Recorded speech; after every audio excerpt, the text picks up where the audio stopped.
Imagine being born with so many powers that you can rule people. However, with greater power comes great threats. Because of these powers, even the ones you trust become your enemies, and they try to take your love by releasing a dangerous sword behind you. Something similar happens to him, Noah. The little baby has just been born. At that moment, he wonders where he is and what is going on. But realization hits him, and he grasps that he has been reincarnated. Confused, he looks at his profile, which shows that he is on level 1 with no name. Alternatively, an emperor leans closer to the baby, telling his wife that his eyebrows look exactly like hers. The queen thanks the king. Right now, the baby is still confused, not understanding who this old man is. Just then, the priest named Cruz asks the name this baby will get.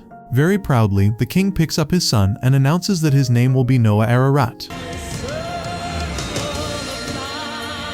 the title of the 13th Imperial Prince. Abruptly, the baby notices his name and title being changed on the stats window. Curious, the king wonders about the affinity of his son. Having said that, a priest steps forward. Upon observing, he reveals that Noah has an affinity for water. In addition to that, the priests use magic and get to know that Noah's skill is S rank from the very beginning. That being said, Noah's father becomes very happy. He is too sure that his son will make his name famous in the future. Just like that, Noah's life begins. Till now, Noah has spent a full 6 years in this place. The weather at this place is very good. Even Noah's ranks have increased quite a lot. When Noah gets himself out of bed every morning, he is dressed by the maids. As he is now 6 years old, he is used to being seen naked, and it is no longer a point of stress. Now Noah's birthday has arrived as well. Thus he is visited by Crown Prince Albert and 4th Prince Henry, who test him with the cursed water sword Leviathan. They present the sword as a gift, as it comes in a giant box. At first glance, Noah is shocked, as he wasn't expecting something big like this.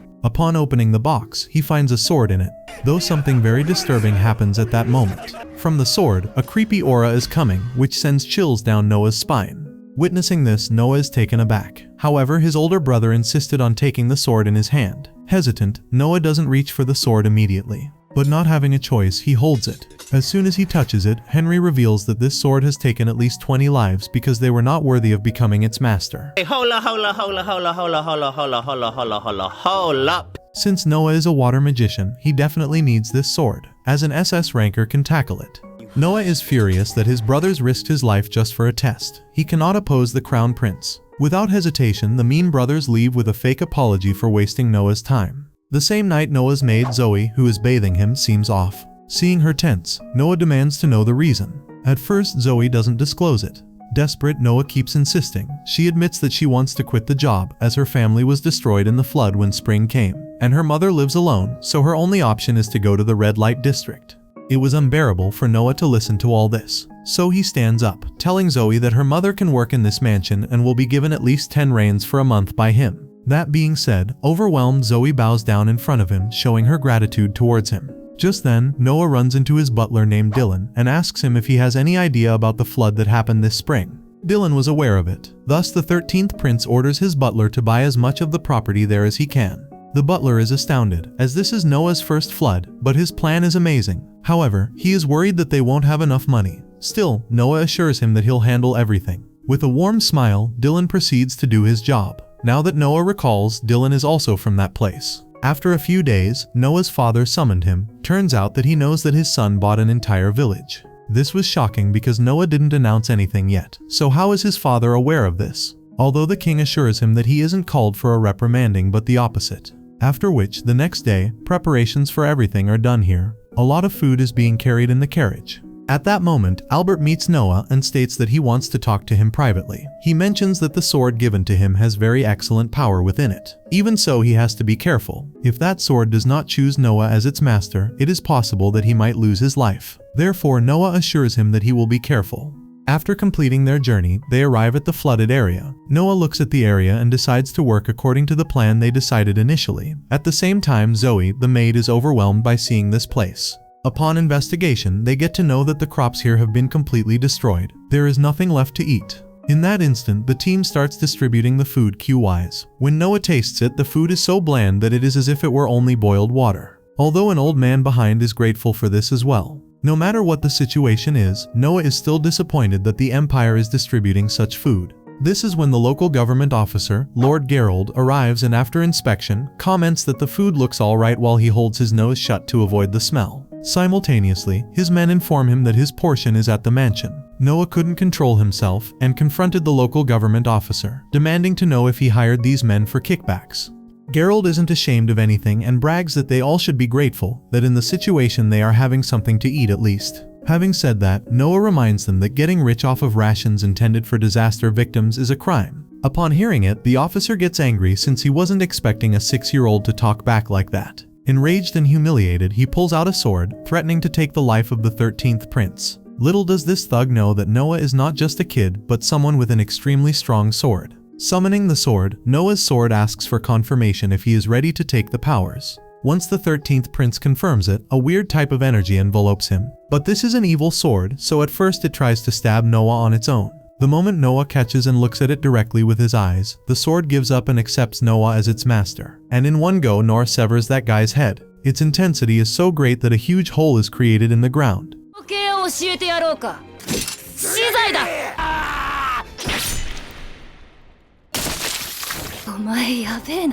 Just then, the officer's men tried to surge forward to kill Noah. Abruptly, a soldier noticed all this and intervened. The soldier announced that this was the 13th Prince and warned everyone to be careful, as any mistake that harmed him would have serious consequences. This makes Noah realize that the soldier knows him. Kneeling in front of him, the soldier reveals that he was his brother's servant earlier. With that, Noah explains to the man that he wants to buy this place, as it has no proper infrastructure now and the situation is so worsened that it will require a lot of skills to improve it.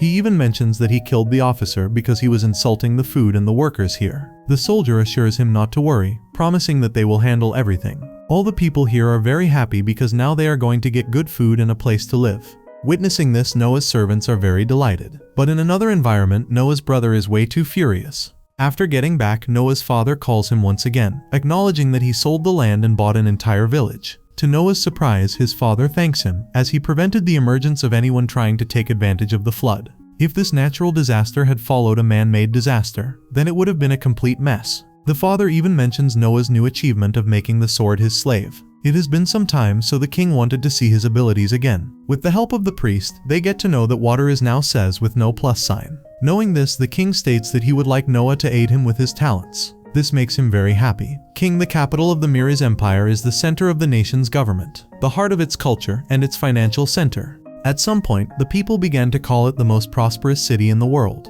Our guy has just arrived at this place. The eunuchs were saying there is a popular singer here. Zoe is accompanying Noah as he gives her more work to thank her for her help with her home village. Now at the auditorium, the singer named Alice was singing really well. Noah notes that Alice's technique has room for improvement, but he can tell that she sings earnestly and takes it seriously. In that instant, one of the thugs from the audience stepped onto the stage with anger, even when the security guard tried to stop him. The thug with his 2 small fries reminds Alice that she won't be able to pay her daddy's debt this way. Confused and scared, the helpless girl clarifies that she has nothing else to give. Scoffing, the thug grabs her by her shirt and implies there are countless ways she could make money simply because she's a woman. This inappropriate behavior is intolerable to Noah. Thus, he intervenes and walks up to the stage. He explains Imperial Law 67, Article 2, which states that it is illegal to make children assume their parents' debts. Making Alice pay for her father's debt and ordering her to sell her body to do it is a crime. Enraged, the thug grabs Noah by his collar and lifts him up in the air, warning him not to mess with him.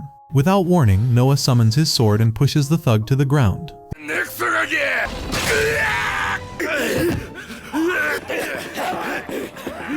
The aura coming from the sword is so scary that all 3 men run away. After that, everyone gets to know that Noah is a prince. Their eyes widened with astonishment. Ignoring their reactions, Noah faces Alice and praises her singing. With that, he asks about her living expenses per month. Hesitant, the singer reveals that she has her mother's treatment to pay for as well, so it requires a lot of money. Noah announced she would give her 25 rank per month. In return, she has to focus on her singing. Alice is overwhelmed, expressing her gratitude towards the prince. Upon returning home, Noah notices those thugs from earlier kneeling down in front of his castle gate. Apparently, they want to apologize for their earlier behavior. However, Noah orders Zoe to tell these goons to leave, as he has no time for these jerks. In that instant, Henry Ararat, the 4th prince, arrives, complimenting his younger brother for handling the situation this way, since granting an audience to men like them without a second thought would devalue the standing of royalty and Noah's princedom. Noah agrees with his brother, but admits that he also has another reason.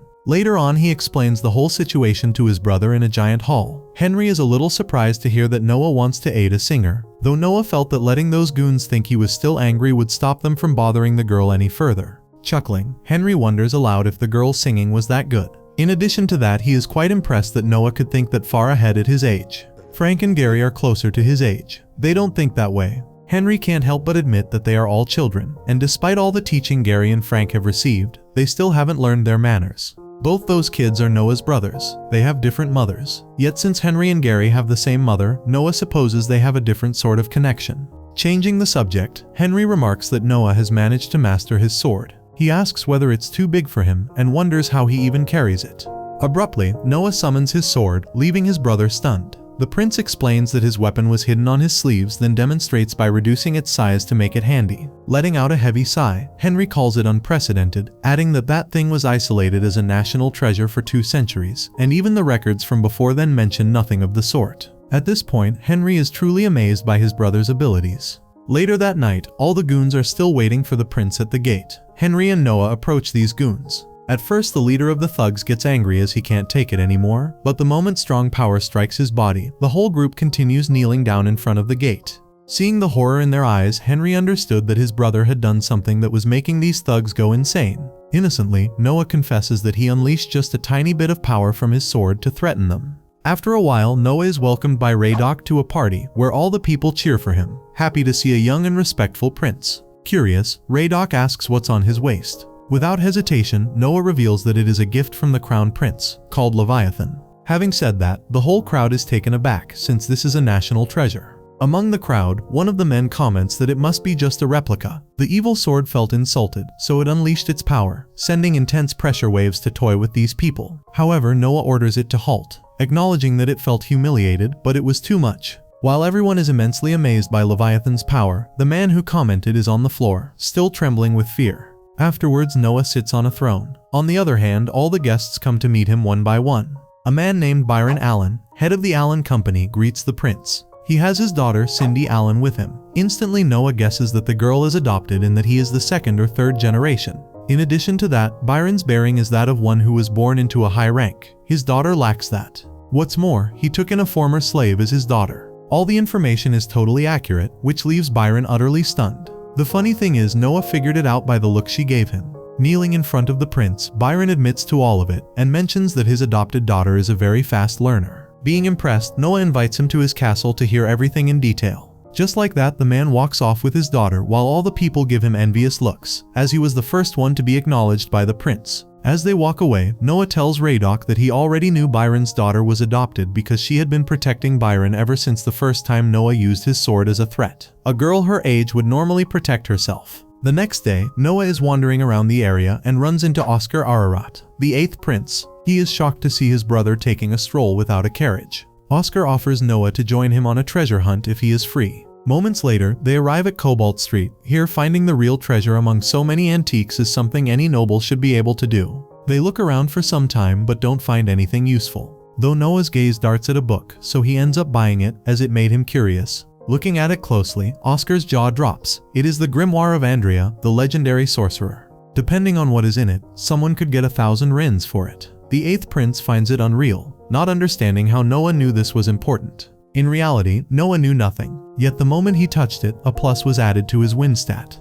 In an instant, Noah touches his sword to the book, and a vast power suddenly envelops them. The book falls open, and the forbidden tome with the sorcerer's soul sealed inside emerges. Witnessing this, Oscar instructs his brother to run, as that is the vengeful spirit of the great sorcerer who mastered wind. Instead of running, Noah wields his sword and destroys the spirit within seconds. Catching sight of this scene, everyone is shocked. Meanwhile, a man who runs an antique shop requests them to see an article after seeing the prince's remarkable feat. The man brings them to his shop, where he shows them a ring. This ring is famous for showing its true form when its true owner appears. The poor vendor has shown it to many people. Until now, it never worked. He even tried to get rid of it, yet it always comes back. Unsure, Noah wears the ring, and in the blink of an eye, the article identifies him as its true owner. It turns out that the ring's true form is armor. This ring doesn't change his stats, but it is very useful, so he decides to take it. On his way back, the thug from earlier comes out of nowhere to attack him. Still, the ring reacted to his hostility with automatic defense and dodged the attack. That evening, Zoe and Noah visit Alicia again. Unfortunately, some jerks try to flirt with her, but he steps in using his new article to scare them off. By now, Noah has decided to purchase the owner's business for 1,000 Rian so that these situations can be avoided in the future. The owner of the place is insanely rejoiced with all of this. On the flip side, Aleche doesn't know how to repay the prince. Hence, Noah tells her that if she keeps singing, that will be enough for him. While getting ready by the maids, one of the household staff informs Noah that he has a guest. Dead Marley, the Governor General of Holjoy, an up-and-comer from his fief. The royal family has a custom of granting fiefs to princes so they can learn about government affairs. For that reason, the people of each fief revere the prince serving as their lord as if he were a monarch. This man, who was born in Almeria but now works in a land called Holjoy, is no exception. As they both greet, he recalls Dead was given an imperial order to manage flood control in Holjoy. Holjoy is a fertile grain-producing region in the bend of a large river. It suffers from flooding on occasion. The emperor appointed Marley of Almeria, the home of the Water clan, to govern it in hopes that he could stabilize it. Though right now things aren't going well since they haven't received funding and they can't use money they don't have. It was an imperial order to have funding, but the home ministry keeps coming with excuses. Upon hearing it, Noah and Dead meet the Minister of Finance, Maverick. He demands to know the reason why Maverick is delaying the distribution of Marley's funds. While enjoying his food, the Minister of Finance assures him that there is an actual reason behind it. He explains that Holjoy suffered flood damage yet again last year. Their kind emperor's heart hurt so badly for them that he granted them a whole year of tax exemption. With that, he claims that Dead has leftover tax money. Having said that, Noah wants to know if Maverick is belittling him. Panicked, the Minister of Finance admits that he cannot send them money at the moment. He explains that they have to build the emperor's summer retreat.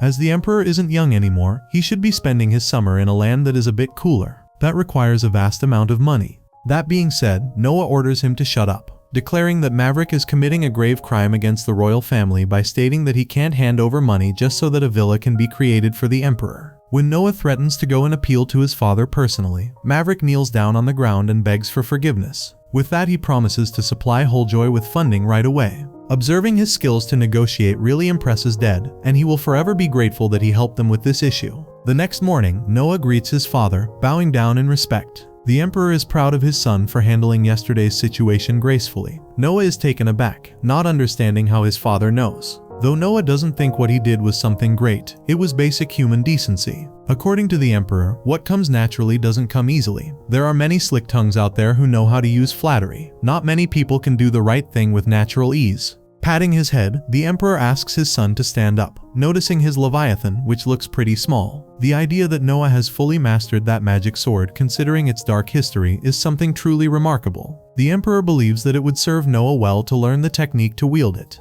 Hence, he has summoned an instructor of swordsmanship.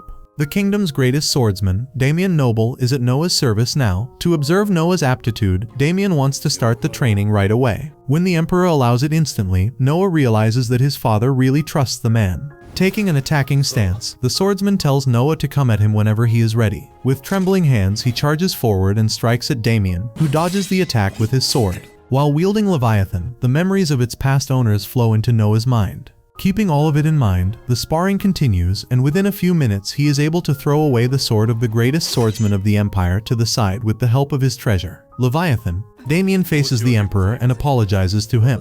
Moreover, he explains that he has nothing to teach the prince. As his strength and speed are indeed those of a child, he used technique alone to disarm his opponent. Noah already possesses the swordsmanship of a master. It would be presumptuous of Damien to try and teach him. Having said that, the emperor can't help but laugh as his son is really something at the age of 6. He declares to make Noah head in this year's knight selection exam. Noah agrees to see this task through. The knight selection exam is an annual event involving participants from all corners of the empire. For this empire, a nation of warriors that treasure its military, it is said that the way of the warrior is the only oath to success by merit. In the exam, the fighters who win their regional preliminaries meet in the capital for their final battles. The one who emerges victorious earns the title of knight and immediately joins the upper ranks of society.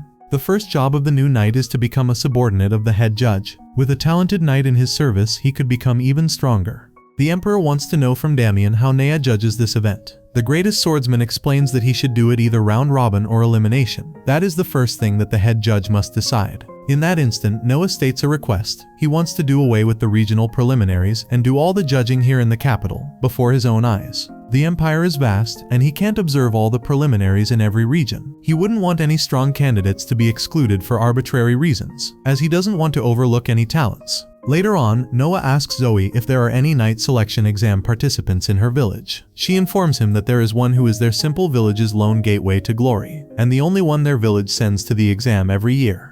That being said, Noah explains that he did away with this year's preliminaries, so they can send more if they like. Conversely, Zoe reveals that the reason they send one challenger is that they can't afford the travel and lodging expenses. Therefore, it takes donations from all of them just to send one. That wasn't a big issue for him, as he announced he would cover all the expenses. Additionally, he asks Dylan to find out the number of vacant houses in the capital, introducing him to buying them all. If not, they will build dormitories of sorts, since people will be coming to stay. Simultaneously, Dylan has to talk to all the merchants they have connections with for meals. Sometime later, Noah leaves to meet the merchant. Upon reaching the location, Byron showed Noah the estimate of the food, which is very low. Noah realizes that these merchants definitely want something from him. The way he judges the situation correctly leaves the merchant stunned. The merchant informs without hesitation that there is a palace employment exam run on roughly the same scale as the night selection exam. Thus, he was hoping Noah would know what sorts of people are hired. Noah grasps that the merchant wants to put a girl in the palace. If he has the support of someone in the palace, and if she were to be ordered to spend her nights with the emperor as a consort, the profits will be immeasurable. Noah promises to help if the girl is good.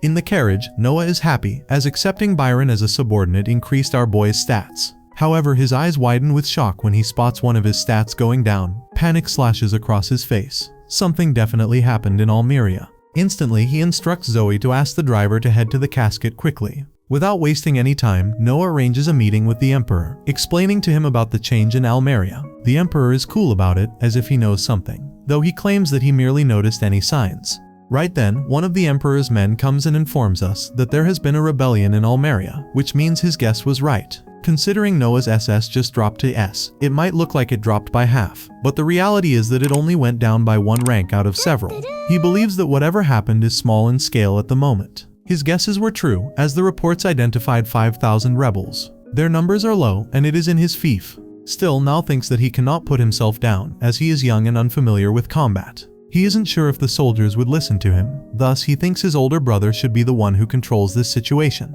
Upon hearing it, the emperor is impressed and admits to standing by Naya's judgment and choosing someone else. Without even giving seconds thoughts, Noah takes Henry's name. With such low numbers, the orthodox approach is to suppress them head on. Just like that, both Noah, Henry, and the team are on their way to stop the chaos. On the way, Noah's eyes widen with shock as the Leviathan senses something. It turns out that the Almerian rebels have blocked their way. Getting out of the carriage, Noah uses his sword, and with multiple strikes he knocks the rebels out. Henry is impressed by the strikes, mentioning that the rebel army was centered around cavalrymen, but he guesses they have some of the guys like these too, though he didn't kill the opponents. After cutting them, he used Leviathan's threat to knock them unconscious. People like these are too likely to kill themselves. The next day, Noah meets Byron and reveals to him that there is a rebellion in Almeria. He threatens to kill the merchants if the word goes out. He had to tell these guys, as he happens to do business in the area surrounding Almeria. Noah elaborates that he has been told that cavalrymen are the center of their forces. He gives Byron 10,000 rens and orders him to buy all the horse feed in the fief immediately.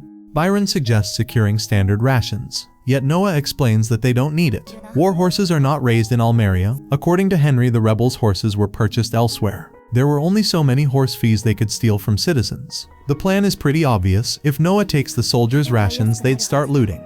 The emperor informs Noah that the rebels provided incomplete information. They claim that assassins were trying to kidnap Noah to negotiate. Noah believes that the rebels gave up too easily, and they are definitely lying. The emperor is impressed. He finds Noah very clever, though he suggests Noah not get worried, as there is a way to find out who is yelling the truth. To catch a thief, they need a thief. It was true that Noah didn't know much about torture, so he would just take their woes for it. The king praises Noah, but warns him that if he gets captured, the kingdom might have to make a difficult decision. He even mentions that targeting the horses was an excellent plan. Upon hearing it, Noah is taken aback. How does this man get to know every recent decision Noah makes? The emperor ignores his shocking reaction and explains that starving enemies is a common strategy, and Albert suggested using this tactic with the rebels as well. However, soon enough, Noah realized that this could cause those rebels to attack civilians, so he chose to starve their horses only. This was a smart and thoughtful move. Luopio loved the thought process of this young boy, though he knows that carrying this plan out is not that easy.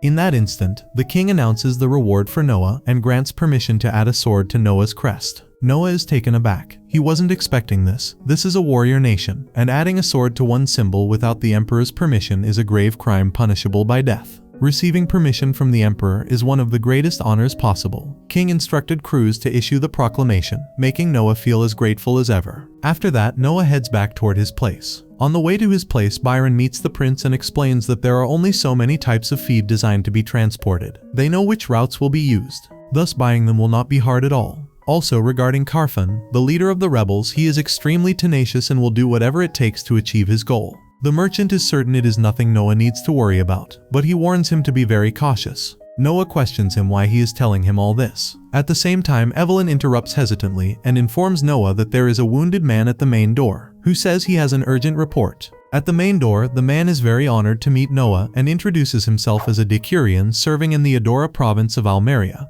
Badly injured, he reveals that a rebellion has begun in Almeria, and his superiors started an uprising, but he couldn't go along with it, so he fled to report the prince. Unfortunately, no one knew about this already. Still, he thanks the guy for reporting and instructs Evelyn to cure his wounds. While leaving, Noah announces to give the man a reward of 1,000 rien. Byron was taken aback. He didn't expect Noah to reward the guy, since the information wasn't helpful at all. Even though the information isn't helpful, still the man risked his life to report them with the information. In the palace, extremely tired, Zoe knocks on Noah's door. When the prince lets her in, and in that moment she collapses from tiredness, Noah is worried. What happened to her suddenly? He notices a small bag of money, containing about 500 rimers. The maid explains that a stranger gave it to her as a reward for giving Noah a sleeping drug. She was to mix that into the prince's drink, then hand him over to those people once he fell asleep.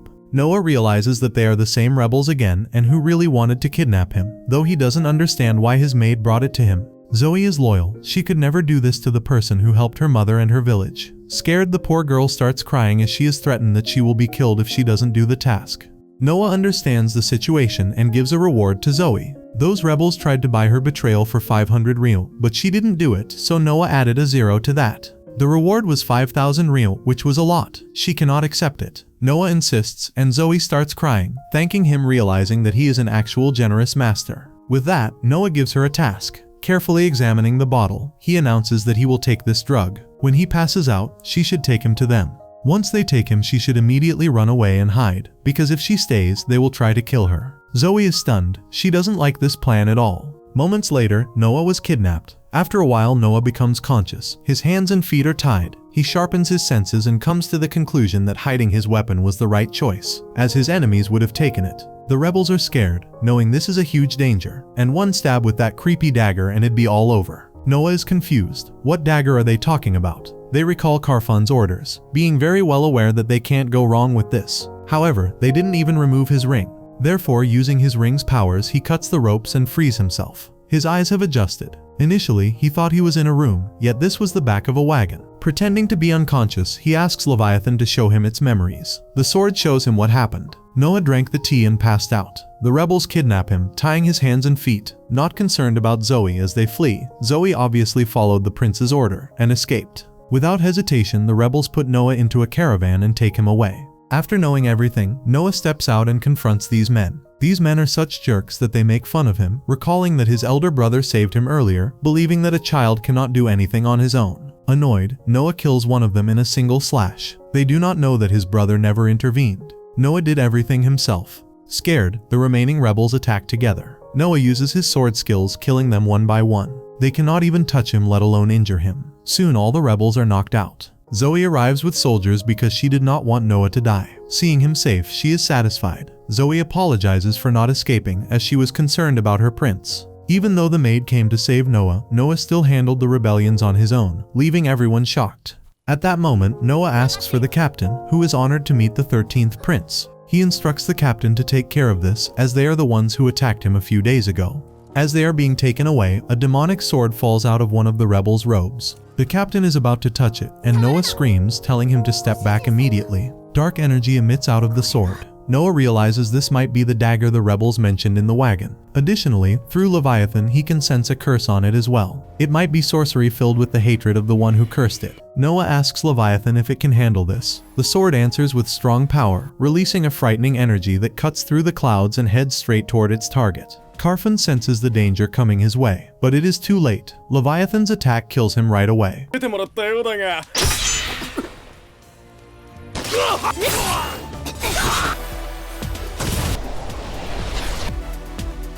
A few days later, Noah meets the Emperor, who compliments him for killing the rebel leader through the brow with a pillar of water that appeared out of nowhere. The king is sure that it was Noah's doing. As always, word travels fast, and he remembers that he uses the hatred in the dagger to guide Leviathan to the rebel leader with a long-distance sniping shot.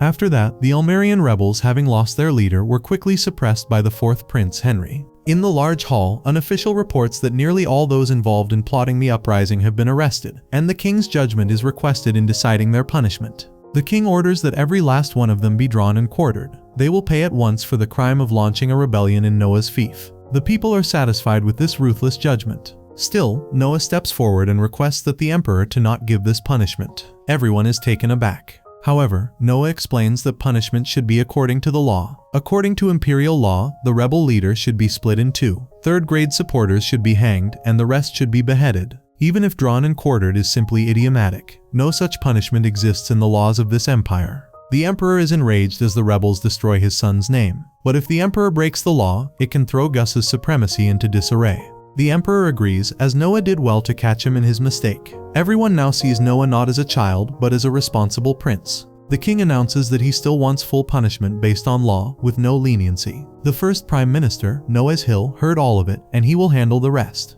The whole panel praised Noah for pointing out such a big thing. They believe his genius is truly a gift from the heavens. Even the emperor is amazed as his son stopped him from sullying this empire's good name in history. Thus, he announces to grant Noah the title of wise. Any of his children may be capable of simply admonishing him, but still, to do so rightly is a valuable talent. To make his cleverness known to all king's subjects, the king granted Noah the title of wise. Noah's rank shifts from 13th Prince to Wise Prince, a thing that never happened before. The emperor believes that if only he had been born a bit earlier, things would have been much better. The whole crowd cheers for the Wise Prince. Just then, the emperor informs Noah that the knight selection exam is soon. He wants to know how the prince plans to judge the upcoming knight selection exam. Noah assures his father that he has a plan, and he will show that later. Noah makes the servant pour water on him, but his ring dodges it completely. Noah explains that he will judge participants based on how close their attacks get to him. This reduces the burden on Noah and eases the judgment process. But it is not without risk, as there might be a contender powerful enough to break through his defense. Still, Noah is ready.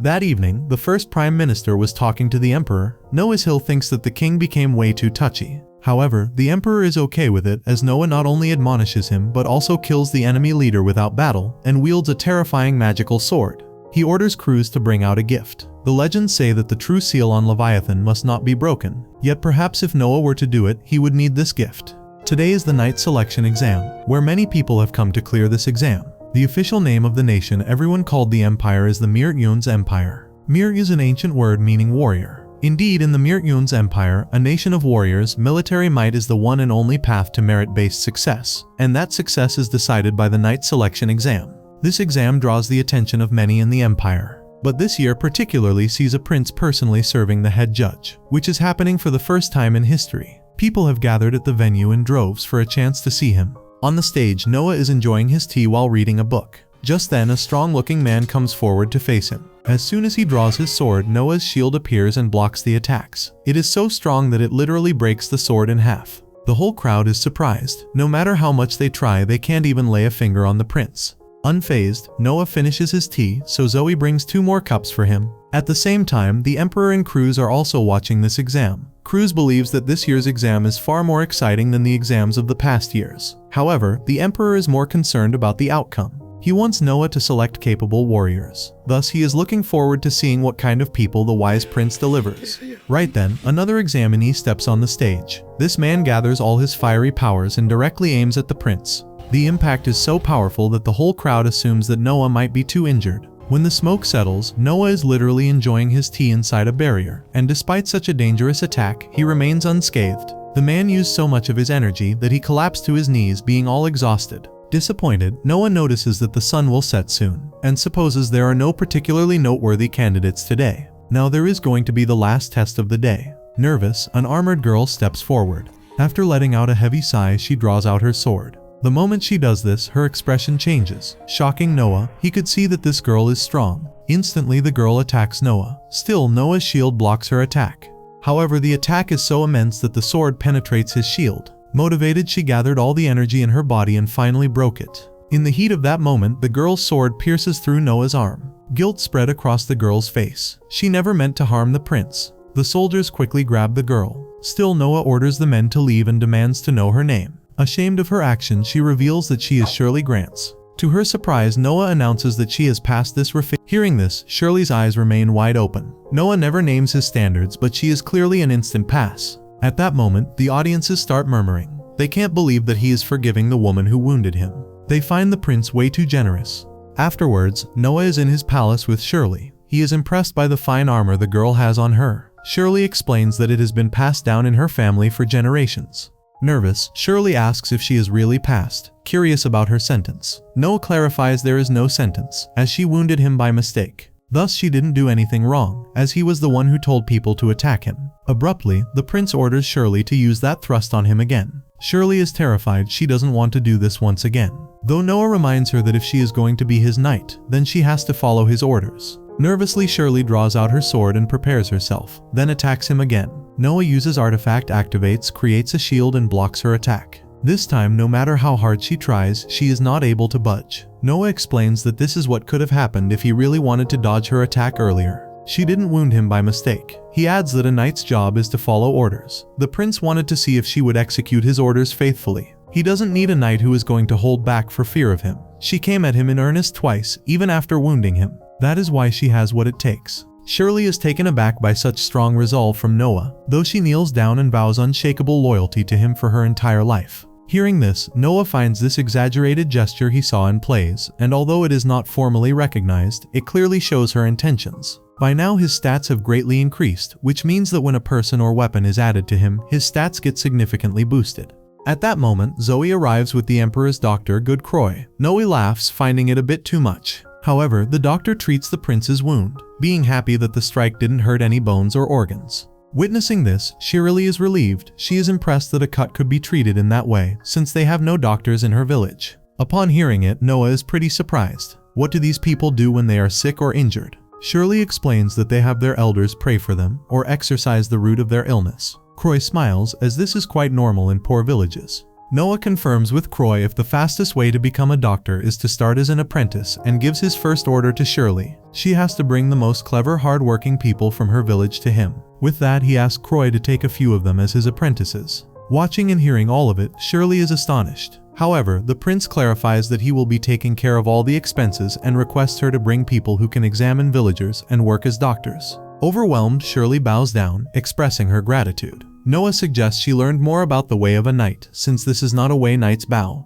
The next morning, Shirley has gotten ready to work as Noah's knight. On the way, she meets Zoe, who greets her, concerned if she slept well. Shirley honestly reveals that she didn't, because she was in an unfamiliar room, and she believes that even the servants' quarters of a prince are luxurious. On the other side, the maids are imagining what kind of lady would become their lord's bride. Shirley is shocked, as the prince is only 6 years old. The maids aren't feeling any shame, informing her that the other princes were married before they turned 15. They mention the daughter of Anjou Almeria, assuming that she would look good with Noah. Zoe finds all of it pretty crazy. Just then, a middle-aged maid interrupts, stating that it is how loved the prince is. They have seen all the cafes that have sprung up on the street in front of the house because so many girls gathered there, hoping to catch Noah's eyes. Even Evelyn says all the time that there is no prince anywhere who is kinder than their master. Gigi teases Zoe, announcing that she loves Noah as well. Even though Zoe denies it, Gigi keeps insisting that she is lying, mentioning that Zoe has started studying magic recently, all for the master. The maid clarifies that this is just a misunderstanding, as she just wants to be useful to the prince.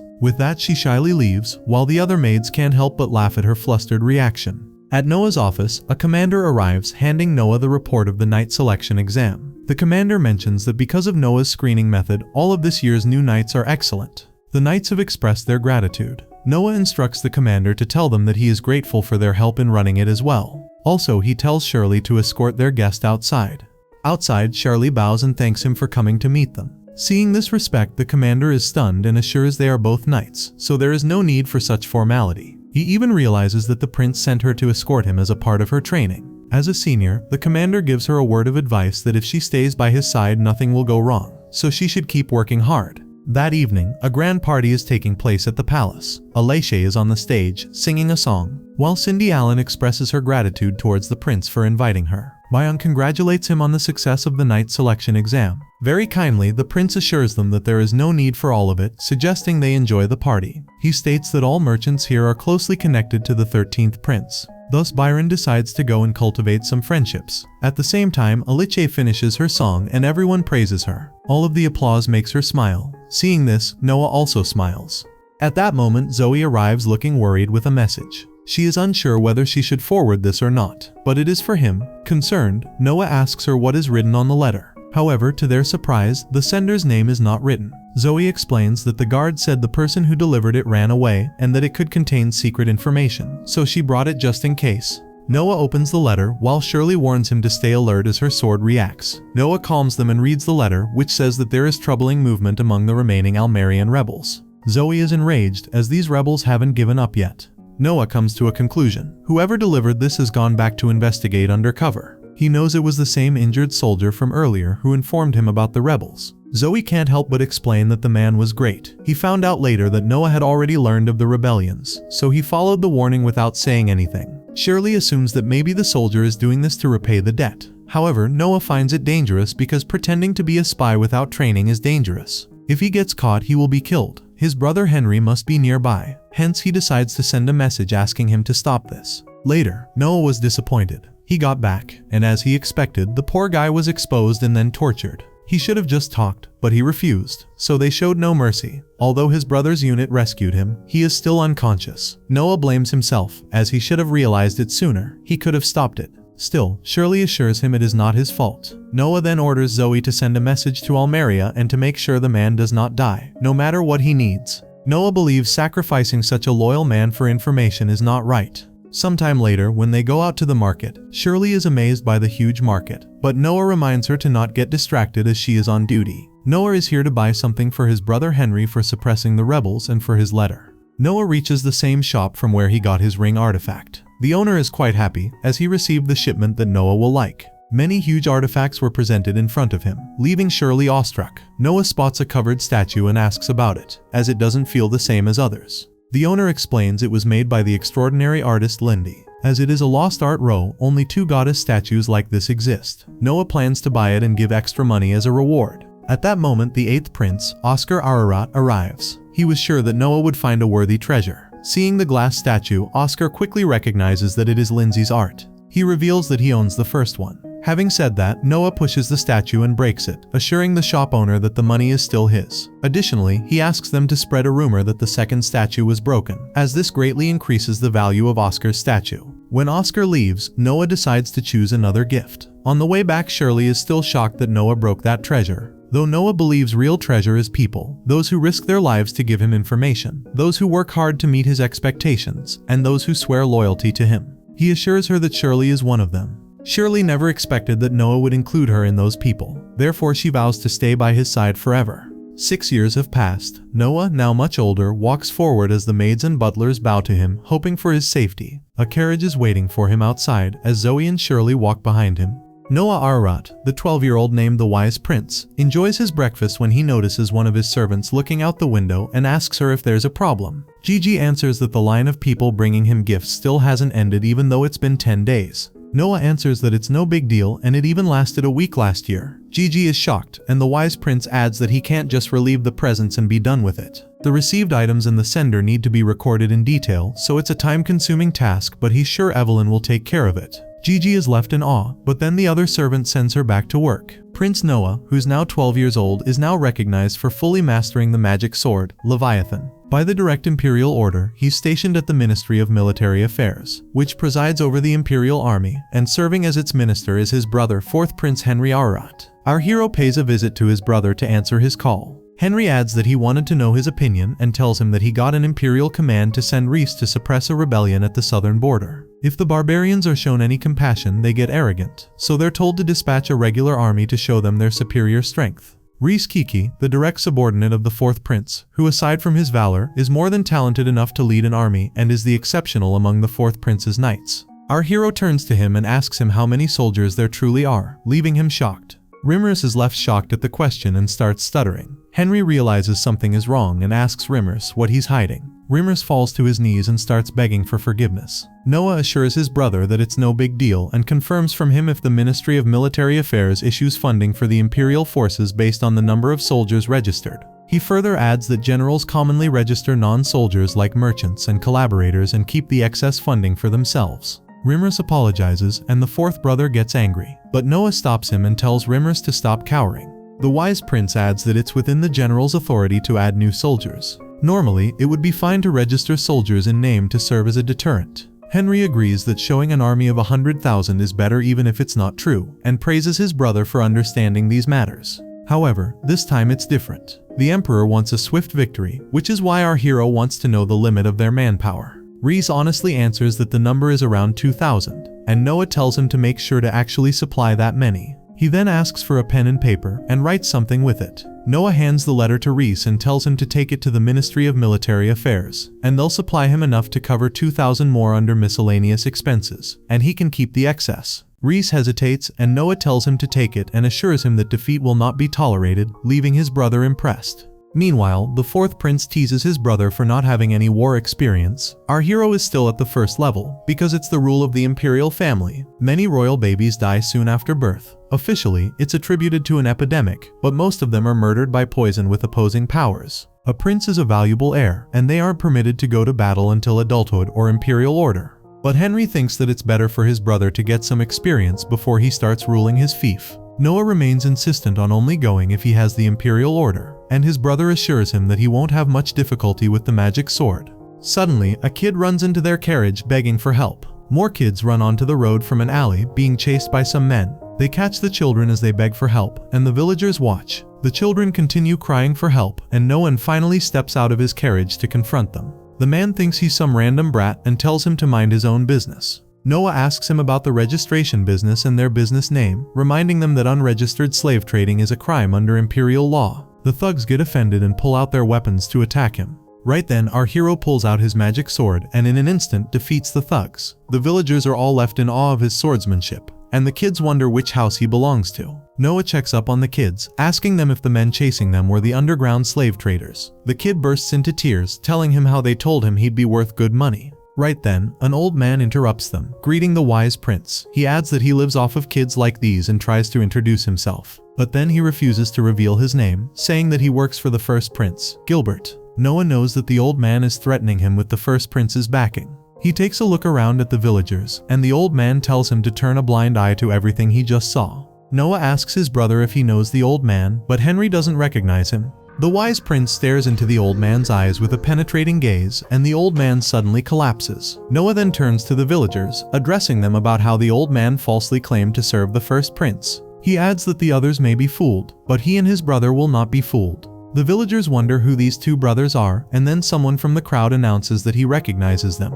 He adds that the little kid is the songstress Alicia, our patron, the wise prince. Noah orders his soldiers to take the thugs away to Gilbert's estate, and explains that they claim to work for him and orders the children to be taken to his mansion so he can hear their stories later. However, Noah couldn't kill the criminals if they actually work for Gilbert. But he couldn't just leave them be because then the people would think he let underground slave trading happen. So it was best for him to call them out to be fakes and let Gilbert handle it himself. Hearing this, Henry is amazed by his brother's wisdom. Later at night while having dinner, Noah receives a message from Gilbert thanking him for catching the thugs. Gilbert had them interrogated and found out they were actually falsely claiming to work for him. He wanted to send them to court, but they committed suicide. Seeing his brother's reaction after hearing about the slave traders' suicide, Noah knows what he's thinking. He thinks that the first prince ordered those men to run the underground slave trade. Henry agrees because Gilbert has started absorbing himself in buying shops and estates and senseless activities. However, Noah doesn't think Gilbert can be blamed. He may be the first prince, but he's a concubine's son, so he can't succeed to the throne. So maybe to vent out his frustration, he's looking for something to do without taking the throne, and the slave trade and estate are just proxies. Henry is even more amazed by his brother's wisdom, but Noah thinks anyone can see that with some thought. Later, Noah addresses the children and tells them that he pulled some strings to free them so they can go anywhere they want. He notices the kids being clueless and asks them if they have anywhere to go. One kid answers that he was sold to buy the year's seed rice, and the other adds that he was sold to pay for his mother's funeral. Another one adds that his father gambles a lot. Noah realizes that these kids have nowhere to go, and with those parents they'll just be sold again. So he tells Dylan that he's going to take them in and asks him to find them jobs and a place to sleep and study, if that's what they wish. The children are left in awe, thinking that he's buying them. He assures them that they're free to leave anytime they want, but he will not tolerate any betrayal. Dylan tells the kids to be grateful to the prince and thank him and takes them with him. Meanwhile, Evelyn stands before the wise prince and tells him that all his presents have been received. However, he tells her she doesn't have to report that and hands her an envelope, telling her that he wants her to be the administrator of a small region within Almeria. An administrator is a key officer, also known as a magistrate, which makes it a huge promotion from being a maid. The fief that Noah received from the emperor is vast, which makes it impossible for him to rule over it himself. So he has assigned administrators to different regions as his proxies. Noah has been watching over Evelyn for years and finds her to be the most clever of his maids. He believes it's a waste of her talents to just take care of guests at the mansion. Evelyn gets emotional and adds that she would rather work for him than be out in the world. But Noah believes that if she works for him as an administrator, he'll be known as an excellent judge of people. So he tells her to leave the mansion and work for him, and Evelyn obeys her prince's command with enthusiasm. Shirley suddenly gets excited, mentioning how he puts people to use better than the first prince. But Noah stops her, reminding her that she can't say something like that out loud, and leaves. Noah kneels before the emperor, who sits impressed with him for how he defended Gilbert. Noah answers that it was just coincidental and he only caught the lawbreakers. He's impressed how his brother reported it himself to keep his hands clean. The emperor asks what kind of crime this underground slave trading is. Noah explains that in cases of unregistered slave trading, the ringleader's dominant arm is to be severed, and any others involved are drafted into military service. The first prime minister confirms his explanation, and the emperor asks our hero if he's okay, because he heard about the criminals attacking him in anger. Noah answers that he could turn the situation around. The emperor agrees that he didn't even have to ask, but if it was him and he was undercover, he would have been defeated while debating if he should reveal his identity. The prime minister adds that it would have been a crime against the imperial family and punishable by death. The whole court bursts into laughter, but our hero refutes the point. Noah adds that under the imperial law, if a criminal doesn't know the emperor's identity and the emperor hasn't named himself, it wouldn't be a crime against the imperial family and would be treated merely as assault. Suddenly the whole court starts sweating, and Noah wonders if he went too far because considering what's rude or not is a delicate matter when it comes to the emperor. He thinks that he shouldn't have pointed out the mistake if he was just being hypothetical. Speaking the truth is good, but not when it comes to the prime minister. He considers apologizing, but then the emperor starts laughing, saying that he wins the bet. Noah is left confused, and the emperor explains that he had a bet with the prime minister to test whether or not the wise prince could describe the law. Noah wonders why there was a need to test him. The emperor adds that he always knew that he was strict and impartial when it came to law and just wanted to test to make sure. He arises from the throne and appoints Noah as the Minister of Justice, leaving everyone in awe and excitedly cheering for him. Later at night, as Noah enjoys the songstress's performance, he thinks about how he was made the Minister of Justice, just saying what he always says. He wonders if he's making too much of it or if there was something else behind that decision. The others fall in awe of the songstress's voice, and our hero admits that it's inelegant to be thinking about politics right now. Meanwhile, the prime minister tells the emperor that the reports turned out to be true. The emperor leaves it up to him to handle it, realizing that time can no longer wait. At the Ministry of Justice's castle, everybody gives a warm welcome to the wise prince. Vinti Ossi, Vice Minister of Justice, meets Noah in the office, and he feels greatly honored by the arrival of the prince.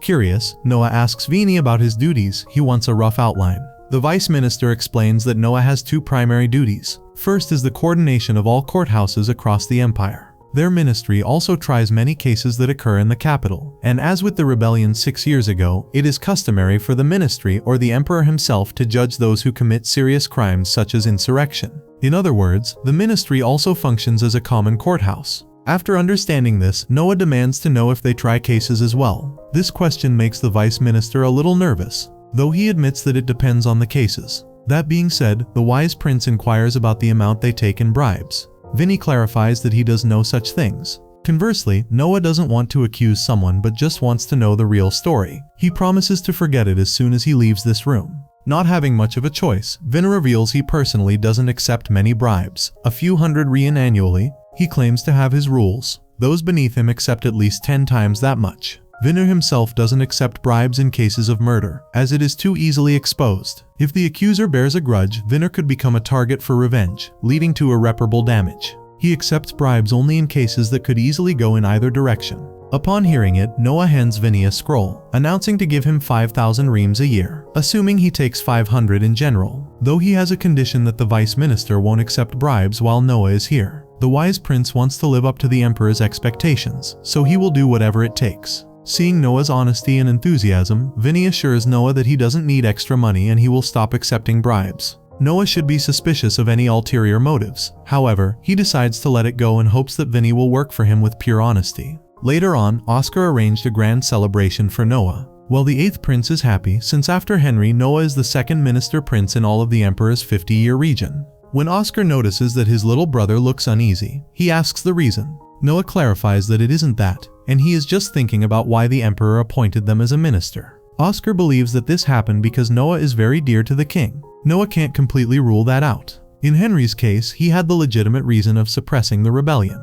Noah doesn't have that kind of record, thus maybe it is natural to conclude that the king is showing him favoritism. In that instant, Noah turns to Oscar, wanting to know if he has any idea that the empire nearly collapsed at one point. He elaborates that it happened because of the empire's system of choosing a crown prince to rule. Because the emperor's successor is determined at birth, the princes who were not the crown prince idled their lives away, and domestic stability was drastically shaken. Following introspection, the empire now grants every prince his own fief and ensures they get a proper education.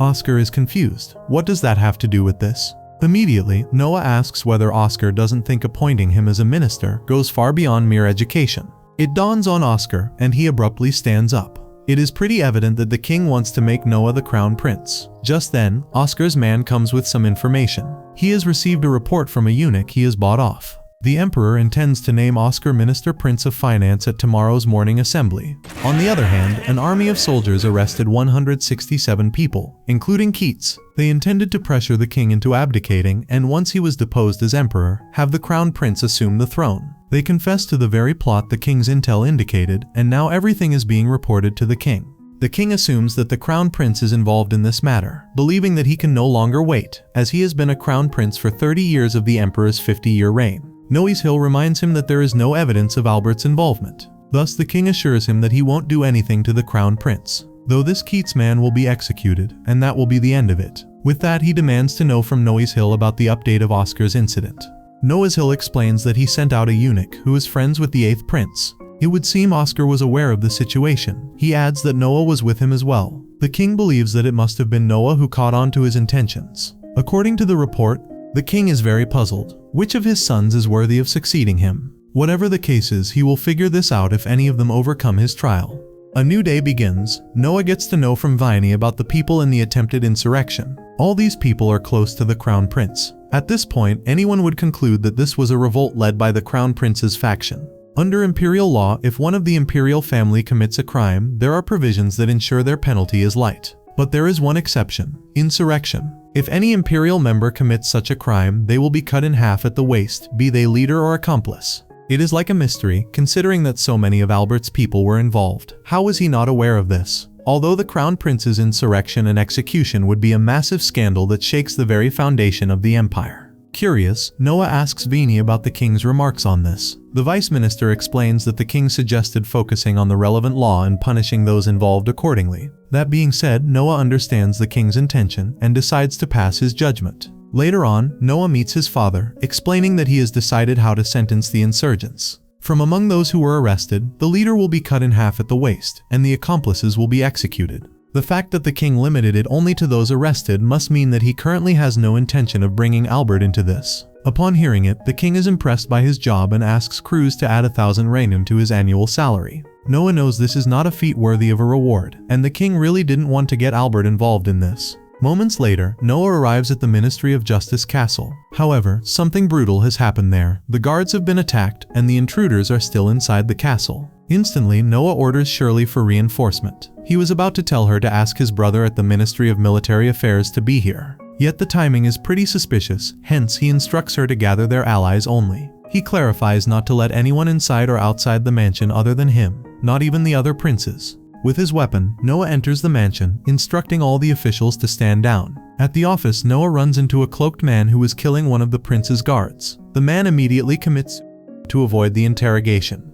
Instantly, a bunch of more cloaked men enter the room. Without missing any beat, Noah knocks them all. Vinny is shocked to witness this. However, he lets Noah know that all the insurgents were killed, which is kind of shocking. These men were silenced. In other words, there are Albert's, the crown prince's men. Realizing this, Noah stabs himself with his weapon, desperately asking Vinny what the heaviest punishment is for severely wounding a prince. He wants to make it look like these men did this to him. Upset and confused, the vice minister announces that execution is the punishment in all cases, and by summary judgment, whimpering in pain, Noah orders him to do that quickly.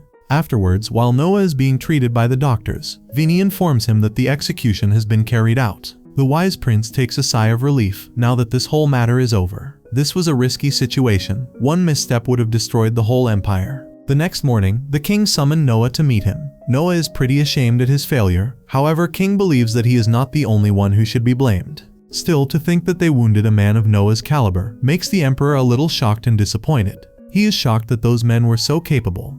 Noah is aware that the king is doubtful, and he is suspicious that his son gave himself that wound. Thus, Noah clarifies that strength isn't solely dependent on one's skill with the sword. No matter how talented one is, he can falter if his mental fragility is taken advantage of.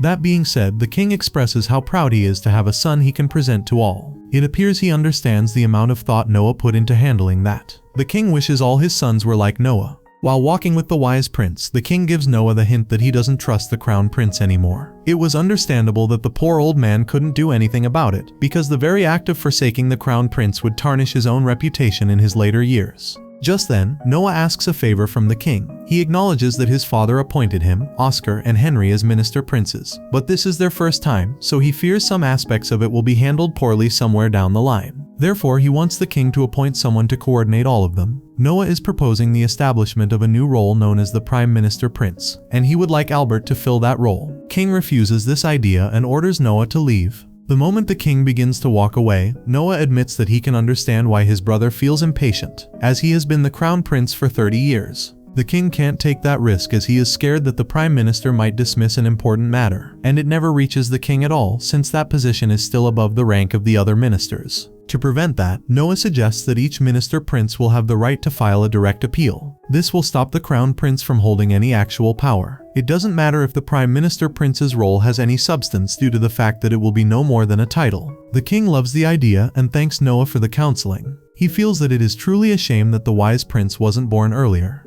In order to reward Noah, the king decides to go to the vault. Upon arriving at the location, the king asks Noah to choose any item he likes. With the help of the Leviathan, Noah chooses the same box his father decided to give him earlier. The moment the box opens, strong fiery energy envelops Noah. Noah quickly realizes the relic possesses its own will, much like Leviathan. Understanding this, he summons Leviathan and pierces the blazing aura in a single strike, forcing the relic to submit.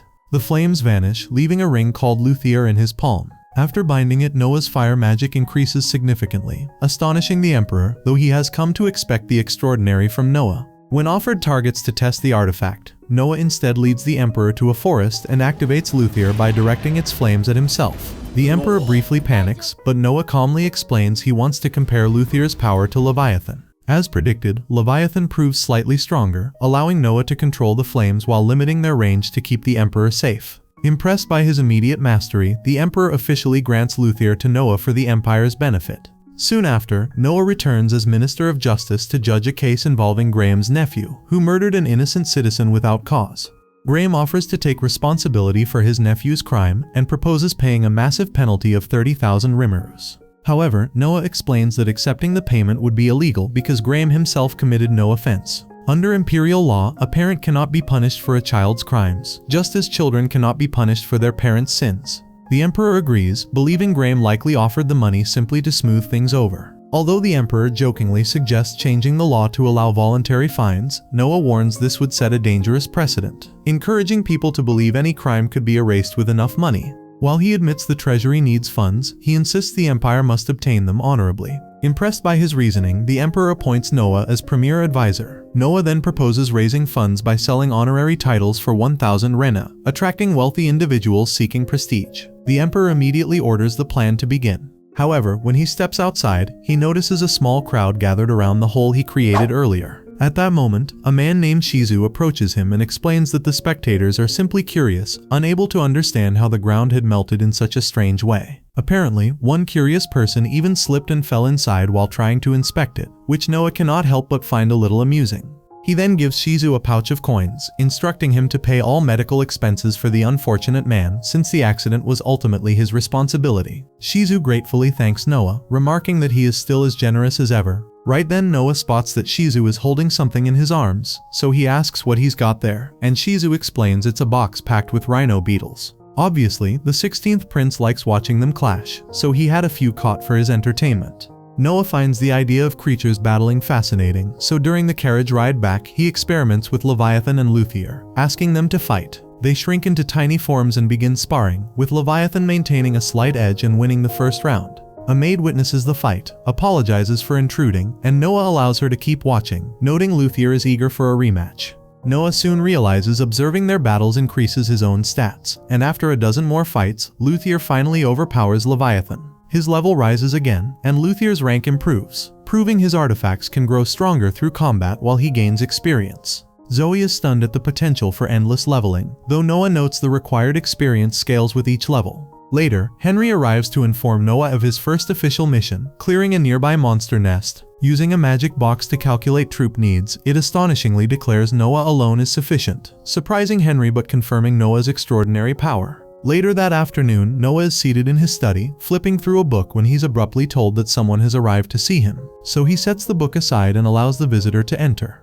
The man is Rias, and he carries a message straight from the Emperor himself. By imperial protocol, anyone bearing the Emperor's words is regarded as his direct representative and must be shown the same respect. So Noah lowers himself to one knee before Rias as the message is delivered. Rhys calmly announces that under the Emperor's command, Noah's mission has been delayed until further notice. Once he finishes relaying the order, Rhys then kneels before Noah in return as a sign of respect. As a retainer of House Henry, he is bound by strict rules that require him to show proper courtesy whenever he stands before a prince, no matter which prince it may be. After the formalities are complete, Noah questions Rimmerus about the reason behind the postponement since he is more than confident he could have handled the task alone. But Rimmerus explains that it is exactly because of Noah's exceptional ability that the Emperor chose to delay it. The Emperor intends to transform the mission into a grand spectacle so the entire Empire can witness Noah's brilliance firsthand. Hearing that, Noah figures it will likely take quite some time before all the preparations are finalized. With nothing pressing to do in the meantime, Noah heads to the local artifact dealer to ask whether he has acquired any sentient relics.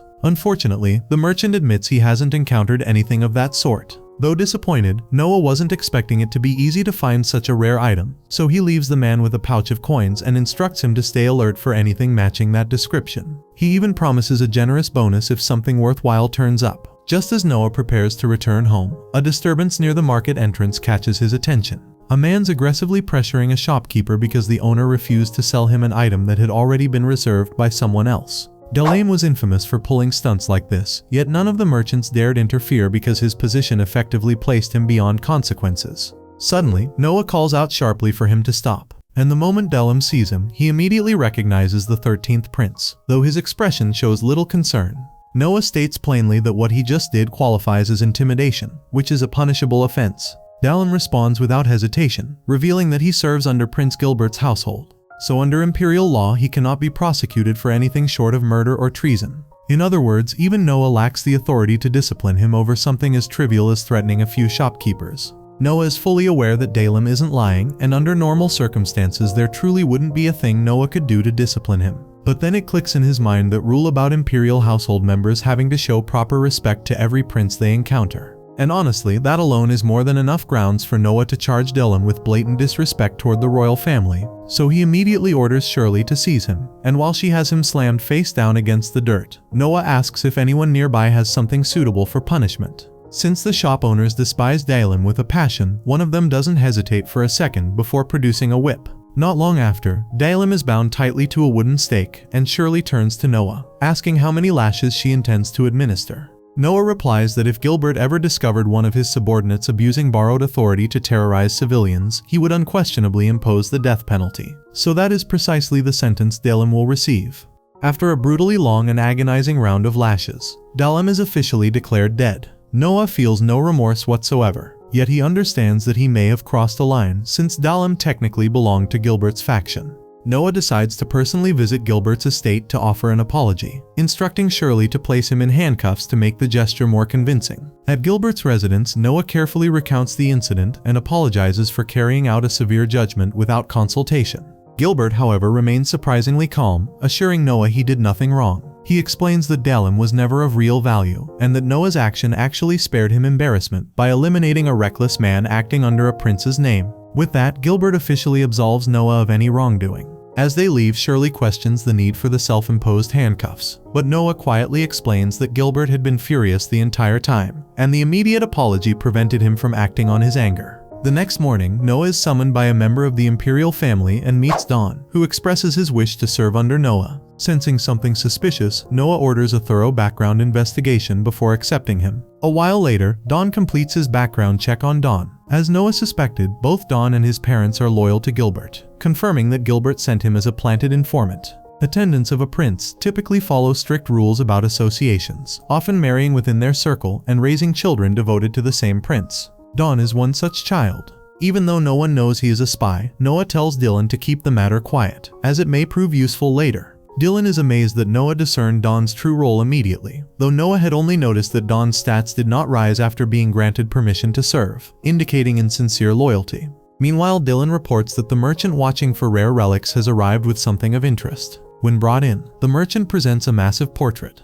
Leviathan stirs as Noah approaches, revealing something unusual. The merchant confirms the portrait is cursed, and shows a duplicate, revealing subtle changes that indicate awareness sealed within the original. Without hesitation, Noah summons Leviathan and uses its power to sever the link between the portrait and the consciousness trapped inside, finally releasing the girl imprisoned within. Even though the outcome is exactly what Noah intended, the merchant is understandably shaken because seeing a spirit emerge from a painting is certainly not something he expected, even if the object was cursed. At that moment, he realizes Noah appears to be speaking with the spirit, which completely throws him off, since she has not made a single sound since stepping out of the painting. Yet somehow Noah can actually hear her. Through that strange link, he learns she met a cruel end. The man who originally created the painting murdered her, then mixed her blood directly into the paint spread across the canvas. That is exactly why her soul became bound to it and could not escape.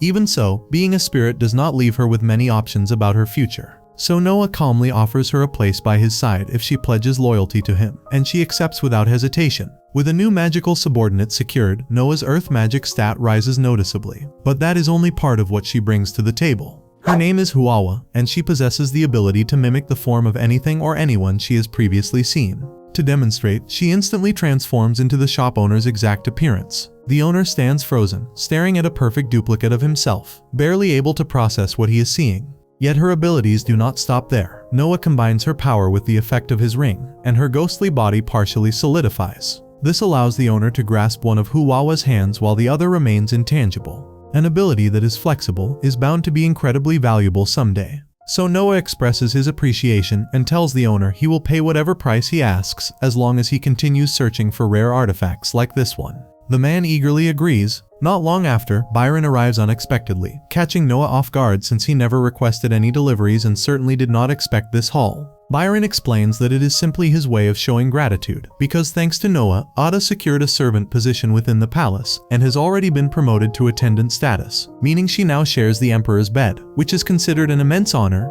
Noah immediately notices that Byron went all out with the gifts, estimating their value at roughly 30,000 reni. Byron is stunned that Noah calculated the worth so precisely. Inside the palace, consorts are ranked in 4 tiers: attendants, concubines, standard wives, and above them all stands the emperor's lawful spouse, the empress. Since there can only be one empress, Noah warns Byron that Ada's highest realistic position would be that of a regular wife. Even though Byron already understands this limitation, his only wish is for Ada to secure as much of the emperor's favor as possible. But Noah makes it clear that affection alone will not ensure her safety or position. The other consorts will not quietly watch someone climb above them, and they would certainly resort to underhanded schemes to pull Ada down. The palace is ruthless, so Noah advises Byron to give Ada as much financial support as needed, making sure she can defend herself in that battlefield of ambition. Byron nods in agreement and leaves to take care of the matter. As soon as he leaves, Noah calls Zoe over because he has something important for her to handle. He asks her to personally deliver a letter to his mother, one of the emperor's official consorts. Bill looks puzzled since carrying messages like that is usually Dylan's duty. Noah is well aware of that, but no man is permitted to enter the inner chambers where the palace women live, and that restriction applies to him as well. Because of this rule, he only gets to see his mother once each year. The letter explains that he has taken on the role of Ada's guardian, and would like his mother to keep an eye on the girl and make sure she remains safe. Bill cannot help asking whether he truly intends to involve his own mother for political advantage. Noah calmly replies that this is simply how things work inside the palace. Besides, it is not as though he shares a close bond with her anyway, considering he has only seen her a few times throughout his life. He then changes the subject and casually asks Zoe how her mother has been lately. Zoe replies that her mother is doing well and feels incredibly grateful that Noah gave her a position here in the capital. However, something has been troubling her. She hesitates because she is unsure whether it is serious enough to mention, but Noah insists he wants to hear it. Zoe then explains that part of her mother's duties involves locking the gate every night. Recently, while performing that task, she noticed someone wandering around the grounds. She did not see the person's face clearly, so she has no idea who it was, but the whole situation felt suspicious. Noah immediately suspects what might be happening. He thanks Zoe for telling him and instructs her to tell her mother to keep the matter to herself for now. That same night, as Zoe's mother goes to secure the gate like usual, Dawn suddenly appears behind her and strikes her neck with a poison needle, killing her instantly before slipping away into the darkness. However, at a distance, Noah, Zoe, and her mother are quietly observing everything. Noah had already predicted this move because he knew the only person wandering around at such an hour would be Dawn. And if Dawn believed Zoe's mother had spotted him, he would certainly return to silence her and protect his identity as a spy. But thanks to Noah's careful planning, the person Dawn just killed was not Zoe's real mother at all, but Huwawa, perfectly disguised in her form. Huwawa's power allows her to produce a completely lifelike corpse. Noah then has Zoe carry the body back to her hometown so it can be properly buried. Naturally, this is only a temporary cover to ensure Dawn does not realize that Zoe's mother is actually still alive. If he discovered the truth, he would definitely attempt to kill her again. Noah also frames it as a reason to give Zoe a few days away so she can stay with her mother. The two of them are deeply grateful for how considerate he is. Sometime later, Dawn is shown heavily wounded and wrapped in bandages inside a small forest cabin, with Noah sitting beside his bed. When Dawn finally regains consciousness, Noah calmly tells him to rest since he nearly lost his life. Apparently, after Dawn informed his handler that he had eliminated the witness who saw him wandering around, he was labeled a liability for acting recklessly as a spy and was immediately stabbed. Noah explains that he witnessed everything because he had ordered Husawa to follow Dawn's every move. If he had not intervened at the right moment, Dawn would certainly be dead. Dawn is stunned that Noah discovered his identity as a spy so easily and finally understands why people call him the Wise Prince. Truthfully, Dawn admits he would have preferred to serve under Noah from the beginning, but since he had already sworn loyalty to Gilbert, he had no choice but to obey. Noah tells Dawn to stop speaking as if redemption is impossible. As long as he sincerely pledges his allegiance, Noah is completely willing to accept him as a true subordinate. Dawn is shocked and asks if Noah truly intends to accept someone like him after all the harm he caused. Noah reassures him that he will not discard him the way Gilbert did. However, he warns that if Dawn ever betrays him, the consequences will be far worse than death. Dawn nods and immediately swears loyalty to Noah. This time Noah notices his loyalty stat rise slightly, proving that Dawn's sincerity is genuine. However, since Gilbert believes Dawn is already dead, he will need to disappear for a while under a different identity to avoid suspicion. Noah instructs him to relocate to a secluded area within Elmria for the time being. Dawn is deeply moved by how much Noah is risking for him and insists on repaying the favor. Although he doubts it will equal Noah's generosity, he reveals that he possesses critical information about a gift Gilbert had been presenting to the Emperor. The moment Noah hears the details, his expression turns serious and without hesitation he demands an immediate meeting with the Emperor. When Noah meets his father, he wastes no time telling him to stop drinking the Phoenix wine that Gilbert has been sending. The Phoenix wine is brewed within Gilbert's territory, and for nearly a year he has been presenting it to the Emperor as a generous gift. From the outside, nothing seems suspicious since both the Emperor and Prince Albert have been drinking it openly for quite some time without suffering any ill effects. But that calm surface was exactly what Gilbert wanted. According to the information Noah received from Dawn, Gilbert designed the wine so that it would be harmless under normal circumstances. However, the moment it is consumed alongside a dish made from dragon's claw, it transforms into a lethal toxin that kills instantly. As it happens, the Emperor and Prince Albert share a yearly tradition of dining on dragon's claw together. By allowing people to see the Emperor drink the wine beforehand without any issues, Gilbert ensured that no one would connect his wine to the Emperor's eventual death, leaving him free from suspicion. The Emperor thanks Noah for revealing this danger, and arrangements are later made to arrest Gilbert for attempting regicide.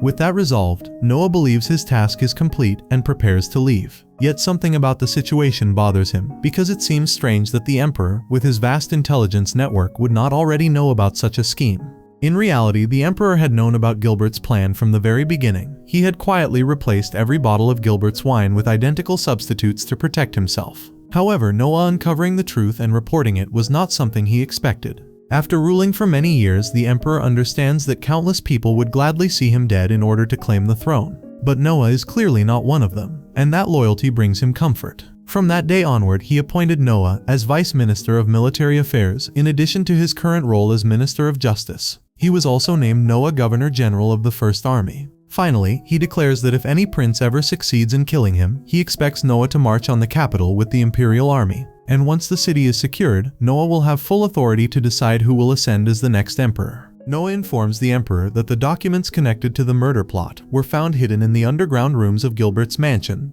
Albert thinks his brother is worse than a dog. When asked for details, Noah explains that a premeditated murder is undeniable treason, and according to imperial law, Gilbert should be cut in half. However, since it was only an attempted murder, he could be granted the minimum stay of execution, and it would only be carried out upon the Emperor's order. Albert suggests speeding up the execution. However, the Emperor prioritizes Noah's legal and emotional judgment. After all, he still somehow loves Gilbert as his son. He then asks Albert to oversee Gilbert's execution. Albert accepts the order and leaves, while mocking his treasonous brother. The Emperor appreciates Noah for showing some mercy under the circumstances. As a reward, he offers Noah ownership of Gilbert's fief. But Noah refuses the reward. He believes that if he accepts it, the other princes might start making anonymous reports and sabotaging each other to gain the same reward. The Emperor admits that he had not thought of that, and he also does not want his sons competing in such a way. Instead, Noah will receive his own fief. The Emperor then says it is time for Noah to think about his future wife. In the imperial family, becoming engaged at 12 is normal, and a prince's first wife is chosen for political reasons. Therefore, Noah has no say in who he marries, though fate may still play its role. The Emperor chooses the granddaughter of the Lightning Prince. According to him, the two of them will have a brilliant child who may even surpass Noah. His son happily accepts the decision and leaves. Dylan then appears and praises Noah for his obedience, even though he does not even know the girl's name. But that is what it means to be a prince. Dylan also finds it impressive that Noah is already showing interest at such a young age. He even suggests considering Noah as the next successor, since he has the potential to surpass the Emperor himself, especially if his brilliance is passed on to his son. Later, Don kneels before Noah and accepts punishment for deceiving Gilbert. However, Noah reassures him that according to imperial law, anyone who exposes treason is acquitted. Since Gilbert's power has fallen, Don no longer needs to change his name or leave the capital. The reward for exposing treason is 1,000 Rien, but Noah adds an extra 0 from his own pocket because Don saved his father's life. Noah also offers him a place in his household once again. Don gratefully accepts and vows to obey every command. Noah also instructs Zoe to tell her mother that she can finally rest easy because she is no longer in danger. While walking through the city, Noah and Reyna find Cheryl challenging civilians to fight her. She announces that whoever defeats her can claim her as a wife, slave, or anything else they desire. Those who lose must pay a 3 Rien entrance fee. According to the law, she is safe from slave trading because she is offering herself willingly. A giant man steps forward but is quickly and embarrassingly defeated. One civilian after another loses to her. After 15 consecutive victories, a man finally manages to defeat Cheryl instantly, shocking the crowd. When he claims ownership of her, Noah steps in and exposes that the man used a numbing drug on her. Using his power, Noah forces the accomplice to reveal himself. Everyone recognizes him as the man's partner and demands that Cheryl be released. Angered by Noah's interference, the man attacks him. The young prince summons his sword and with lightning-fast speed slashes the man's shoulder. Terrified, the man runs away while the crowd stares in amazement at the child prince. Later, Cheryl wakes up and learns that Noah saved her. She remembers fighting a suspicious man before suddenly losing control of her legs. Reyna explains that the man's accomplice attacked her from behind. Noah asks why she was doing such a dangerous thing in the first place. Cheryl admits that she had run out of money. She came to take the night selection exam but failed, leaving her unable to even afford the trip home. Noah finds that strange because someone with her skills should never have failed. She agrees and explains that she investigated the matter herself. According to her, the head judge this year was the 10th Prince. He was willing to let her pass, but only if she allowed him to take advantage of her. Noah immediately understands the situation and advises her never to return. He gives her 100 Rian and asks Gigi to arrange a place for her to stay. Her desire to be recognized solely for her own merit catches Noah's attention. Soon, the same men return and gang up on Noah to take revenge. The prince activates his armor ring and powers up his fist, easily defeating them. One of the 10th Prince's soldiers arrives and immediately recognizes Noah. He begs for forgiveness, revealing that the 10th Prince had paid them to carry out the scheme. Cheryl is shocked to learn that Noah is both a prince and a minister because he never flaunted his status. Noah orders the soldier to take the criminals away and punish them. Not long after, Noah notices an older man sitting in the shadows, praising his impressive skills. The prince spots the golden gourd at his side and immediately realizes the man is the Imperial Lightning Prince, his uncle. Noah respectfully greets him.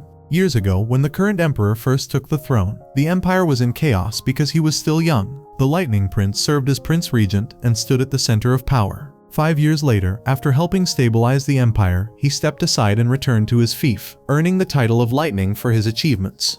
The Lightning Prince asks Noah whether he understands why he came and why he spoke with the emperor. Noah answers that he does, and assumes that his uncle is there to evaluate him. However, since the emperor personally chose him, the Lightning Prince says he is willing to trust him for now. Noah jokingly asks if his uncle would mind being called the emperor. He then asks what would happen if he failed to meet his expectations. The Lightning Prince answers that he would simply cancel the marriage. Even if it went against the emperor's order, he would not hesitate when it came to protecting his precious granddaughter. He clearly has no interest in gaining political power. Suddenly, a strange energy begins to squeeze Noah. It is his uncle testing his strength. Noah pushes back with his own energy, but carefully controls his power because he cannot afford to injure his future grandfather-in-law in public. He balances the clash perfectly, neither winning nor losing. The Lightning Prince immediately understands Noah's true ability and admits defeat, praising his extraordinary control and techniques. Satisfied, the Lightning Prince tells Noah to take good care of his granddaughter. In a cheerful mood, he orders a waiter to bring out every bottle of alcohol available, and treats everyone present. He also gives Noah a special ring as an engagement gift, and asks him to test its power. The moment Noah touches the ring, he is transported to a strange land. A golden figure charges toward him. Noah instantly summons his sword and fires a wave of energy that turns the figure to ashes. The creature, a behemoth, immediately surrenders to him. The Lightning Prince explains that the ring contains the behemoth's power. Noah demonstrates this by turning a nearby jug into gold. The prince is shocked that Noah conquered the behemoth almost instantly, when even he could not do so. Wanting proof, he asks Noah to summon it, and Noah does exactly that, leaving him even more stunned. Noah explains that he learns and gains powers through battle. To demonstrate further, Noah summons all 4 of his legendary artifacts: the water sword Leviathan, the flame ring Lithier, the wind painting Huwawa, and the earth ring Behemoth. It has been thousands of years since these 4 powers were gathered together, not since the Silver Age. The 13th Prince is about to experience something so extraordinary that it can only be called a miracle. Noah opens his eyes and finds himself floating in space as if his soul has been thrown somewhere too far. Suddenly, he sees Leviathan and other characters aligning before his eyes and turning into bright spheres. They talk about how they're getting back together for the first time after the Silver Age, reminding each other of the person who tamed them and returned their powers to them. At this remark, Huwawa teases Leviathan for being so fond of Noah and also turns into a green sphere. The protagonist comes back to reality and looks at the 4 mini statues on the table, which he just saw talking, and wonders if it was a dream. Right then, a man steps in from the crowd and declares it the sound of God, which others also agree with. They happily cry out that the heavens have placed their hopes in the 13th Prince. When Indra claims that they've all heard the voices, the boy prince asks Gigi to give 10 Reen to every person in the crowd, which cheers them up. On good occasions, it's considered a duty of the nobles to share it with others too. Although third-rate nobles oppose it and second-rate ones go along with it for their pride, the first-rate nobles do it as if it's the most natural thing. After giving it a thought, Cheryl kneels to the prince to politely refuse the money, revealing her vision to be the prince's knight, for which she wants to advance her own merit and become worthy of living in the boy's service. However, Noah declines his request and compares his actions to those of second-rate nobles. Thus, if Cheryl wants to be first-rate, he mustn't be ashamed of accepting aid. He is quick to understand this concern and dismiss himself, leaving Indra complimenting Noah's wisdom. Right then, Noah's father arrives, and as they kneel before him out of respect, he suggests that Noah's a good match for Indra's granddaughter. The old man tells Indra to drop the formalities since they're outside the palace, so they both stand up, and Noah activates Luthier and Leviathan to develop awe and respect among the crowd. Afterwards, the Emperor and Indra praise the 13th Prince while having a conversation, and Noah's father reveals that Noah will soon hold a solo campaign. This catches the people off guard since taking a robust escort is the norm, and the protagonist takes on this duty with full responsibility along with the forthcoming opportunity to escort the emperor as well. On his way back in the carriage, the emperor then secretly enlightens Indra of the possibility of disinheriting the crown prince because of the matter with Gilbert. Noah couldn't stand his father killing off his own child, so he requested to give Gilbert only the life sentence, but the crown prince messed it up. Considering the crown prince's pettiness and cruelty, they discuss how the crown prince's coronation can anger the public along with Henry, Oscar and Noah getting eliminated by him. Given that, Indra urges the king to come up with another crown prince as soon as possible to prevent the division of the nation upon his death. He claims to have decided on the crown prince, but he doesn't want to reveal it yet. Therefore, Noah advises to only reveal to the public about his will and not the name and then hide it in his own body like a fake tooth with the successor's name engraved. Impressed by the prince's idea, the emperor decides to follow the advice. After reaching the palace, Cruz introduces them to a new eunuch, Liaison, who can neither speak, hear nor read.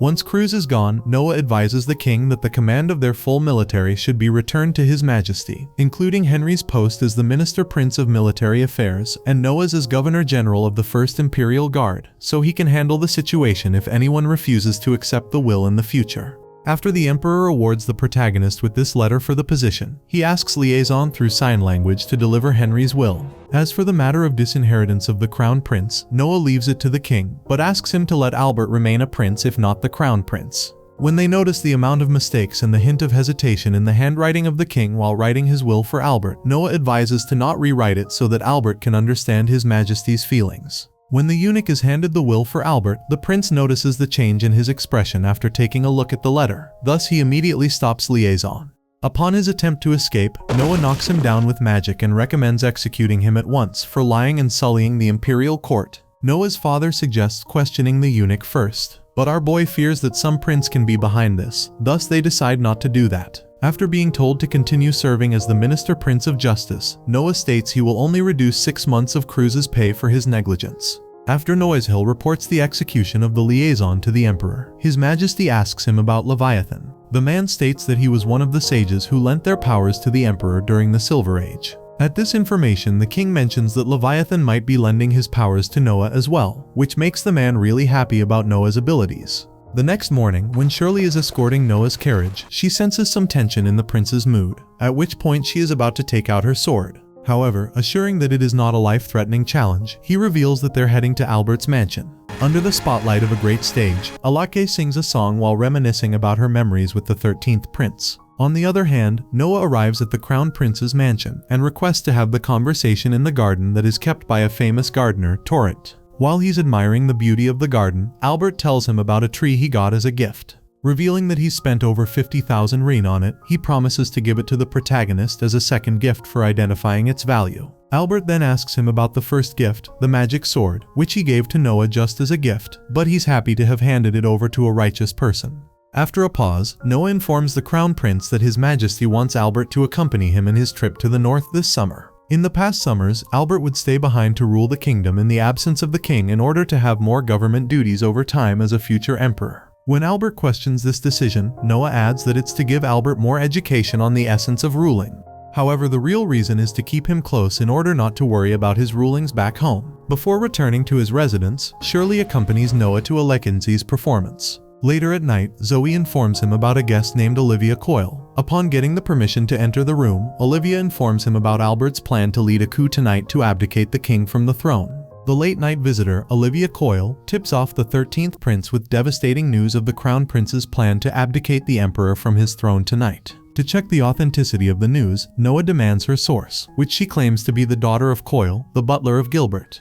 Noah thinks that since she's someone who's born between the two servants of a prince's house, it's easy for her to swear absolute loyalty to that prince. She then adds that upon hearing his plans despite the mercy he's been shown, she's determined to take revenge on him for what he did to her master, Gilbert. With that said, she bows down to the protagonist, begging him to stop Albert from forcing the emperor into becoming an emperor emeritus. Noah asks Olivia about her position at Gilbert's, to which she tells him about being an apprentice butler under her father. Upon hearing this, he offers her the same job at his place, since she has shown immense loyalty to her master, even after his death.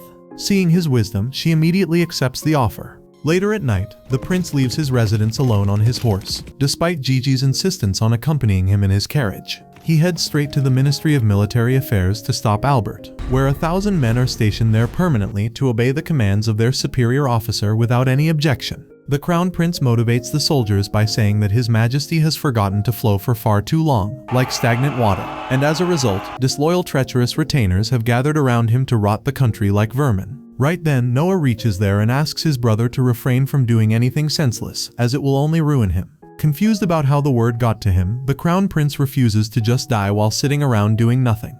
Upon hearing him talk about death, Noah can't believe how Albert could say so, even after reading the Emperor's letter and the agony in those words in order to keep the Crown Prince. However, Albert fumes up, asking if he should be happy with just being a prince when he has waited 35 years to get the throne, only for the king to cling to it in his old days. On the other hand, the 13th Prince can't believe that being a prince is nothing to Albert when it is the most noble place to everyone. However, he also understands that becoming just a prince from the position of a crown prince must be a vast difference for Albert's values. Even after the Crown Prince's last warning, Noah stays determined to stop him. Thus, Albert orders the military forces to catch him for the act of treason. As soon as they run to attack him, the 13th Prince takes out his magic sword. While fighting against those men with his magic sword that was gifted to him by this very Crown Prince, he thinks about how the soldiers are still following the orders to attack him, even though he's a prince. Thus, considering their loyalty, he decides not to involve them in this fight. Noah summons the power of Bahamut, who blows fire towards the soldiers. After instilling fear among them, the protagonist orders Luthier to not hurt the soldiers. Thus, he takes back the fire. Stunned by what he just saw before his eyes, Albert asks the prince if he's going to kill him. Noah states that the emperor would be greatly disheartened to have his one son kill another. Thus, he hands Albert poison to kill himself with. When the Crown Prince gets angered by his words, he explains that Albert's whole family and subordinates would be killed as traitors if he were to kill Albert. However, if the Crown Prince kills himself, it'd just be termed as guilt over his actions of leading an army to abdication of the throne. Albert continues to stand his ground and order Foster and Howard to catch Noah, planning to even shed blood for the throne. However, the boys catch Albert instead of Noah since the prince showed consideration for the Crown Prince despite his plans. His men remind him of the death of 120 people led by Albert to the miasma when he lifted the seal on Leviathan. When Albert continues to protest, they cover his mouth and tell Noah that the Crown Prince regrets his actions. Given the situation, the prince hands over the poison to Olivia, which she pours into the Crown Prince's mouth with the help of Foster and Howard. Soon enough, Albert drops dead while coughing out blood. The leading officers and Olivia acknowledge the crime of their master and ask him to show mercy to them and to Albert's family, to which he promises to overlook their actions and reward the imperial military, as they were only driven by the loyalty of their master's orders. He further promises to encourage the emperor to let Albert's eldest son succeed him. After Albert's subordinates submit to Noah, he notices that his basic abilities have gone up. The emperor is standing in front of a box when Newshill comes looking for him. His Majesty tells him about the flickering of the box, implying that Nua's magic sword might have begun to awaken. Newshill then informs him about how the 13th Prince got the news of treason around the same time as them and how he rushed to the scene. When the key is told about Albert's suicide, he doesn't show any reaction and only demands to be left alone. Just like that, Gilbert and Albert, the two princes who attempted to remove the king from his throne, disappeared from the world, and the Miras Empire sees the beginning of a new era of peace that it has never seen before. After hearing this story, Anya is utterly impressed that the prince was just around the same age as her sister Audrey. When asked about what happened afterwards, Audrey claims to not know any further. 3 years after the beginning of the glorious era, it's now the 15th birthday of Prince Noah. Gigi and Zoe look at the gifts from different people that keep on swarming for both his birthday and his relocation to Almeria. Gigi can't believe that the count keeps on increasing on each birthday, symbolizing the number of people he has saved and the ones who pour in all their loyalty for him. On the other hand, Noah is practicing with his sword when Audrey comes and compliments his skills. After asking him about breakfast, she orders Zoe to set the table for breakfast in the garden, as per Noah's wish. As they settle down on the table for breakfast, he talks about how it's around the time she loses her surname. Audrey expresses her enthusiasm over this as she's finally becoming his wife on her approaching 15th birthday. After the discussion between the Emperor and Indra has got to know that it's either the 4th Prince, Henry the 8th Prince, or the 13th Prince Noah, who is going to become the next Emperor. However, the king hopes for Noah to be the one, and Indra also bets his all on the 13th Prince.